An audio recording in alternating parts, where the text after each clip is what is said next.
क्या तो इतने टेंशन में क्यों दिख रही है? यार सारी कंपनियां आके चली गई, मेरा कैंपस सिलेक्शन ही नहीं हुआ और जो सीनियर्स थे वो अभी तक ऐसे ही भटक रहे हैं। मैं क्या करूं यार, मैं घर वालों को क्या जवाब दूंगी? यार तो टेंशन मत ले, जस्ट चिल।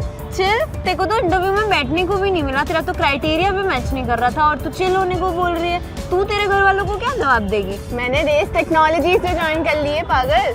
Race technology? वही ना जो बड़ी बड़ी आईटी कंपनीज में प्लेसमेंट देती है और जिसमें 6 लाख का एवरेज पैकेज होता है। अरे हाँ वही। अरे वाह यार, तूने तो मेरी सारी चिंता दूर कर दी। अब मैं भी चिल करूंगी। मैं चली रेस